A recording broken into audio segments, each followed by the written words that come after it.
Bonjour les amis, j'espère que vous allez bien. L'obsolescence de l'odorat. C'est vrai qu'on traverse nos journées dans une sorte de bulle qui est aseptisée.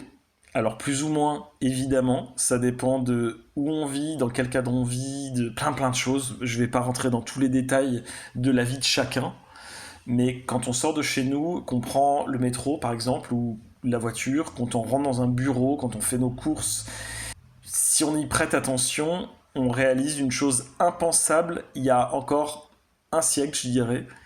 C'est le fait que le monde n'a plus d'odeur.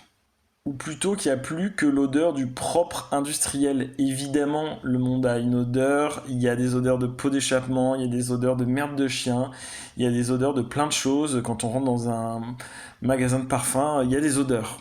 On ne peut pas le nier. Quand on passe sur un marché, il y a des odeurs. On ne peut pas le nier, évidemment. Mais il y a cette espèce de propre industriel quand même, au-delà de ça, dans ce qui est conçu olfactivement. C'est cette espèce de mélange de citron chimique, de chlore et de désinfectant qui recouvre tout comme une espèce de nappe de brouillard invisible et qui masque notre odorat et qui l'empêche de percevoir le monde tel qu'il est. On a décrété que l'odeur c'était un ennemi. Spoiler alerte, je n'utilise ni déodorant ni gel douche.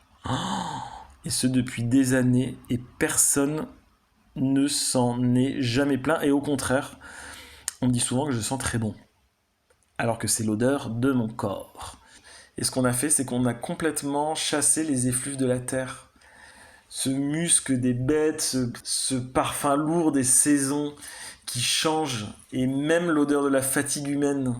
On a tout lissé. Et on vit dans un univers complètement désodorisé, et où chaque surface doit être le plus neutre possible. Et on croit que c'est une question d'hygiène, une preuve de progrès, mais en faisant ça, on est en train de complètement s'amputer d'une partie de notre propre mémoire. Parce que l'odorat, c'est le seul de nos sens qui est branché en ligne directe sur nos émotions les plus anciennes. Certainement parce que c'est un de nos sens les plus anciens.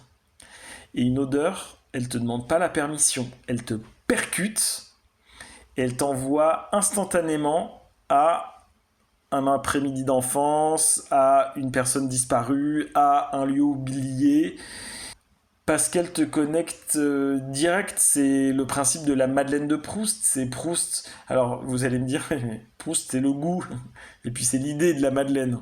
D'accord, ok. Mais c'est un ancrage qui est fort quand même. C'est un ancrage qui est fort, l'odorat, et surtout on peut pas, comment dire, l'odorat c'est presque passif, c'est malgré nous. C'est un peu comme Louis, on n'a pas de paupières aux oreilles, on est obligé d'entendre les choses, et c'est pareil pour l'odorat. Alors qu'on peut ne pas goûter, qu'on peut ne pas toucher et qu'on peut ne pas voir si on veut. Mais l'odorat, il y a ce côté assez traître aussi. Voilà, on est habitué plus facilement à gérer des sons qui sont dérangeants plutôt que des odeurs qui sont difficiles. Mais parce que aussi on y est moins habitué justement. Alors qu'en fait, c'est notre boussole temporelle.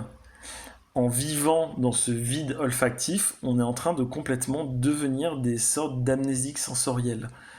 Oui, je grossis toujours un peu les traits, c'est pour qu'on comprenne bien ce que je dis. Et à force, on ne sait plus du tout reconnaître l'orage qui arrive à l'odeur de l'ozone. Vous voyez cette odeur très spécifique.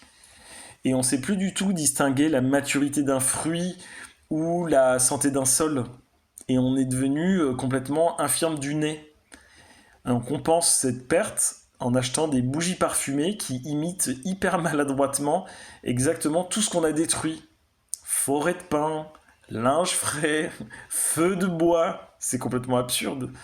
Et on essaie de racheter sous forme de synthèse chimique ce qu'on a en fait banni de notre réalité physique. Complètement fou, complètement absurde. Et le risque de ça, c'est de finir par vivre dans un monde qui est complètement sans relief olfactif. Une ville qui sent rien, c'est une ville qui s'imprime pas dans notre chair en fait. Parce que réfléchissez bien à ça, le goût et l'odorat, ce sont des sens où les particules avec lesquelles on est en contact rentrent à l'intérieur de notre corps et c'est ça qui fait qu'on a la sensation. Et pour beaucoup de particules, elles restent à l'intérieur de notre corps. Et elles nous composent carrément. Donc les odeurs que vous sentez, elles vous composent quelque part. Et à force de ne pas avoir d'odeur, on traverse des lieux sans qu'ils nous marquent. Et on accumule des images, des sons, des clics, mais on ne stocke plus du tout des souvenirs profonds. Et on accumule des images, des sons, des clics, comme je disais hier, mais on stocke plus du tout des souvenirs profonds. Et on flotte à la surface des choses, pour les raisons que j'ai évoquées. Hein. Évidemment, on stocke des souvenirs qui sont profonds, mais pas de la façon dont le fait l'odorat. Et à force, on oublie que la vie, la vraie vie, c'est une affaire de sueur, c'est une affaire de sève et de décomposition. C'est ce qui pique le nez, qui nous rappelle qu'on est vivant. Alors peut-être qu'il faudrait réapprendre à respirer vraiment et à plus avoir peur de ce qui sent hyper fort, de ce qui dérange, de ce qui trahit la présence du vivant. Et on retrouverait, dans ce cas-là, une profondeur de champ que aucun écran ne pourra jamais nous donner. Vous connaissez ces fameux films en 4D où on projette de l'eau dessus et justement on nous met des odeurs. C'est pas pour rien. C'est pour que ce soit évidemment plus immersif et donc plus mémorable parce que plus marquant. Et si on avait ça, on se rappellerait que sous le vernis du propre, il y a un monde qui vibre et qui s'use et qui respire et que nous, on en fait partie jusqu'à la dernière inspiration.